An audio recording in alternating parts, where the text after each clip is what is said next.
श्री ओम श्री ओम। श्रीमद्भगवत महापुराण तृतीय स्कंद अथ अष्टादशो अध्याय। हिरण्याक्ष के साथ 12 भगवान का युद्ध। श्री मैत्रेय जी कहते हैं, तात वरुण जी की यह बात सुनकर वह मदोन्मत्त दैत्य बड़ा प्रसन्न हुआ। उसने उसके इस कथन पर कि तू उनके हाथ से मारा जाएगा कुछ भी ध्यान नहीं दिया और चट से नारद जी से श्रीहरि का पता लगाकर रसातल में पहुंच गया। वहां उसने विश्व विजयी 12 भगवान को अपनी डालों की नोक पर पृथ्वी को ऊपर की ओर ले आते हुए देखा। वे अपने लाल लाल चमकीले नेत्रों से उसके तेज को हरे लेते थे। उन्हें देखकर वह खिलखिलाकर हंस पड़ा और बोला, अरे ये जंगली पशु यहाँ जल में कहाँ से आया? फिर 12 जी ने कहा, अरे ना समझ, इधर आ, इस पृथ्वी को छोड़ दे। ऐसे विश्व विधाता ब्रह्मा जी ने हम रसातल वासियों के हवाले कर दिया है। रे शूकर रूपधारी सुराधम, मेरे देखते देखते तू इसे लेकर कुशलता पूर्वक नहीं जा सकता। तू माया से लुक छिप कर यहाँ दैत्यों को जीत लेता है और मार डालता है। क्या इसी से हमारे शत्रुओं ने हमारा नाश कराने के लिए तुझे पाला है?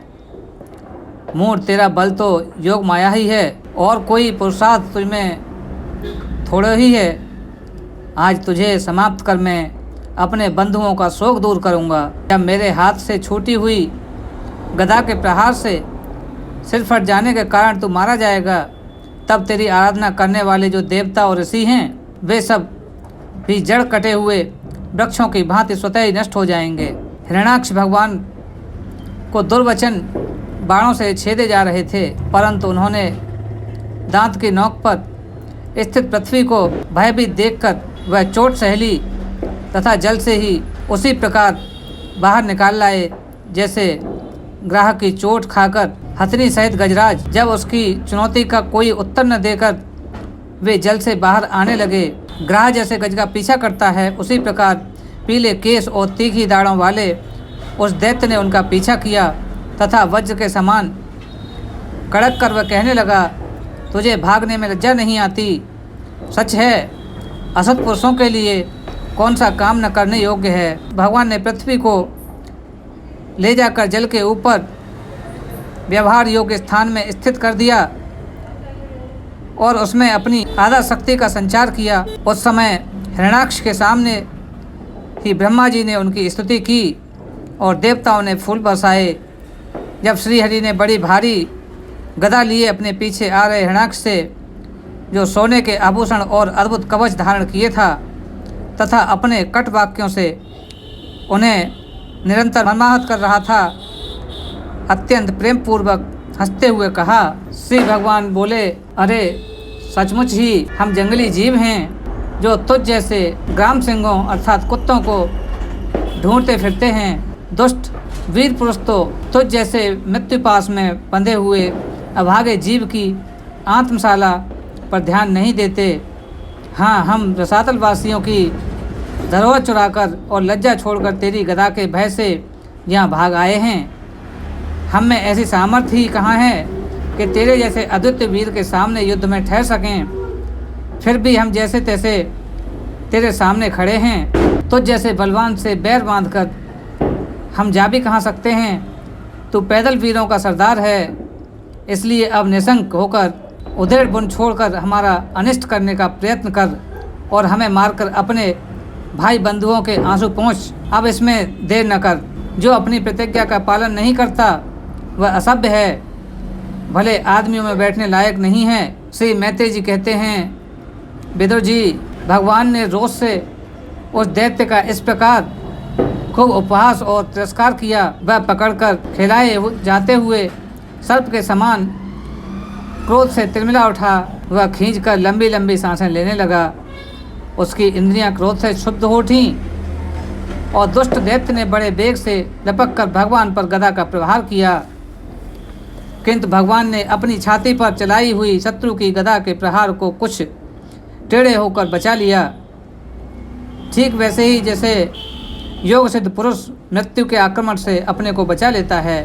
फिर जब वह क्रोध से होठ चबाता अपनी गदा लेकर बार बार घुमाने लगा, तब श्रीहरि कुपित होकर बड़े वेग से उसकी ओर झपटे। सौम्य स्वभाव विदुर जी, तब प्रभु ने शत्रु की दाईं भौं पर गदा की चोट की, किंतु गदा युद्ध में कुशल हिरणाक्ष ने उसे बीच में ही अपनी गदा पर ले लिया।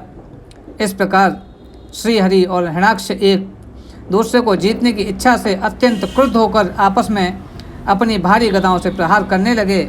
उस समय उन दोनों में जीतने की होड़ लगी थी। दोनों के ही अंग गदाओं की चोट से घायल हो गए थे। अपने अंगों के घाव से बहने वाले रुधिर की गंध से दोनों का ही क्रोध बढ़ रहा था। वे दोनों तरह तरह के पैतरे बदल कर युद्ध करने लगे। इस प्रकार गौ के लिए आपस में लड़ने वाले दो साणों के समान उन दोनों पर एक दूसरे को जीतने की इच्छा से बड़ा भयंकर युद्ध हुआ। श्रीमन विदुर जी, जब इस प्रकार हिरणाक्ष और माया से 12 धारण रूप करने वाले भगवान यज्ञ मूर्ति पृथ्वी के लिए द्वेष बांधकर युद्ध करने लगे, तब उसे देखने के लिए वहाँ ऋषियों के सहित ब्रह्मा जी आए। वे हजारों ऋषि मुनियों से घिरे हुए थे। जब उन्होंने देखा कि वह दैत्य बड़ा सूरवीर है, उसमें भय का नाम भी नहीं है, वह मुकाबला करने में भी सामर्थ है और उसके पराक्रम को चूर्ण करना बड़ा कठिन काम है, तब वे भगवान आदि शुक्र रूप नारायण से इस प्रकार कहने लगे। श्री ब्रह्मा जी ने कहा, देव, मुझसे बर पाकर यह दुष्ट दैत्य बड़ा प्रबल हो गया है। इस समय यह आपके चरणों की शरण में रहने वाले देवताओं, ब्राह्मणों, गौओं तथा अन्य निरापराध जीवों को बहुत ही हानि पहुंचाने वाला, दुखदायी और भयप्रद हो रहा है। इसकी जोड़ का और कोई योद्धा नहीं है, इसलिए यह महाकंटक अपना मुकाबला करने वाले वीर की खोज में समस्त लोकों में घूम रहा है। यह दुष्ट बड़ा ही मायावी, घमंडी और निरंकुश है। बच्चा जिस प्रकार क्रुद्ध हुए सांप से खेलता है, वैसे ही आप इससे खिलवाड़ न करें। देव अक्षित, जब तक यह दारुण दैत्य अपनी बल वृद्धि की बेला को पाकर प्रबल हो, उससे पहले ही आप अपनी योग माया को स्वीकार कर इसे मार डालिए। प्रभु देखिए, लोगों का संहार करने वाली संध्या की भयंकर बेला आना ही चाहती है। सर्वात्मन, आप उससे पहले ही इस असुर को मारकर देवताओं को विजय प्रदान कीजिए। इस समय अभिजित नामक मंगलमय मुहूर्त का योग भी आ गया है, अतः अपने सुहृदय हम लोगों के कल्याण के लिए शीघ्र ही इस दुर्जय देश से निपट लीजिए। प्रभु, इसकी मृत्यु आपके हाथ से ही बधी है। हम लोगों के बड़े भाग्य हैं कि स्वयं ही अपने काल रूप आपके पास आ पहुंचा है। अब आप युद्ध में बलपूर्वक इसे मारकर लोगों को शांति प्रदान कीजिए। इत्ते श्रीमद् भगवत महापुराणे परमहंसस्या संहिता तृतीय स्कंधे श्रीहरि जी कहते हैं कि जो लोग धर्म का प्रचार प्रसार करते हैं या धर्म के कार्यों में मदद करते हैं, मैं सदैव उनकी सहायता करता हूँ। इसलिए भक्तों, हमारे चैनल को शेयर और सब्सक्राइब करके धर्म के कार्य में मदद कीजिए। श्री हरि आपकी मनोकामना पूर्ण करें। भक्तों, जय श्री कृष्णा।